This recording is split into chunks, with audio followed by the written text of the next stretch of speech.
పొగ త్రాగటం, మద్యం సేవించటం ఆరోగ్యానికి హానికరం. Smoking and drinking is injurious to health.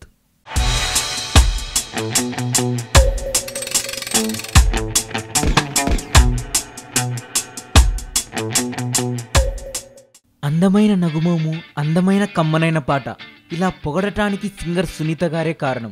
Singer Sunitha గారిని ఎప్పుడు ఎక్కడ చూసినా కిలకిలమంటూ నవ్వులు, గలగలమంటూ పాటలే వినిపిస్తాయి. తక్కువగా మాట్లాడుతుంది, ఎక్కువ సైలెంట్గా ఉంటుంది. ఆ సైలెంట్ వెనుక ఎన్నో చెప్పుకోలేని బాధలు, కష్టాలు ఉన్నాయని మొదటిసారిగా తన మనసులో దాచుకున్న నిజాలను బయటపెట్టింది. సింగర్ సునీత గారు 19 ఏళ్లకే పెళ్లి చేసుకున్నారట.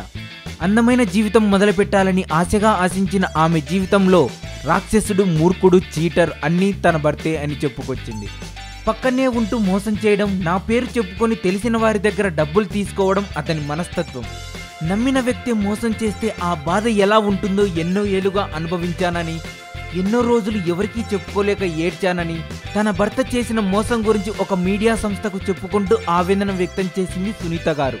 బయటకేమో అమ్మ, బుజ్జి, కన్నా అని, నేనే దేవతనని పిలుస్తాడు, ఎందుకంటే తనకు నా అవసరం ఉంది కాబట్టి.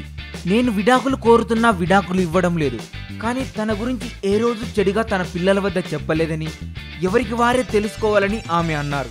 తన భర్తతో విడిపోయాక మరొకరితో వివాహం చేసుకున్నానని, వివాహం చేసుకోబోతున్నానని చెబుతారు, కానీ అసలు నిజం ఎవరికి తెలుసు? నేను, నా పిల్లలు, అమ్మ, నాన్న, నానమ్మలతో కలిసి ఉంటున్నానని. సునీత గారి గురించి పలు రూమర్స్ రావడంతో ఒకానొక దశలో ఆఫర్స్ కూడా తగ్గాయట. అయితే అసలు నిజం ఏంటో తెలిసాక వాళ్లే సారీ చెప్పి మరీ అవకాశం ఇచ్చారట. సునీత గారికి ఒక కొడుకు, కూతురు. ఆమె కొడుకు ఇండియాలోని ఓ ప్రముఖ యూనివర్సిటీలో చదువుతున్నారట. తల్లిగా నాకది గర్వంగా ఉందని ఆమె తెలిపారు.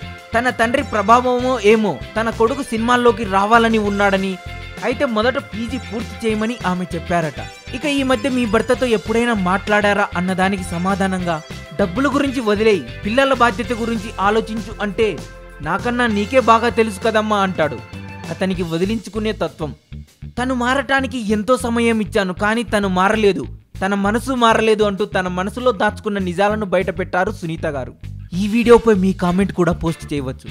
ఈ వీడియో మీకు నచ్చినట్లయితే లైక్ చేయండి, షేర్ చేయండి. మరింత టాలీవుడ్ సమాచారం కోసం సబ్స్క్రైబ్ చేయండి టాలీవుడ్ సెంట్రల్.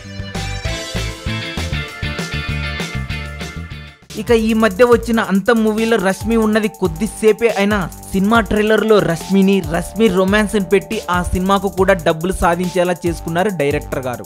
ఈ మధ్య జరిగిన ఒక ఇంటర్వ్యూలో కాజల్ని ఈ విషయంపై అడిగితే ఆమె చెప్పిన విషయం ఏంటో తెలుసా?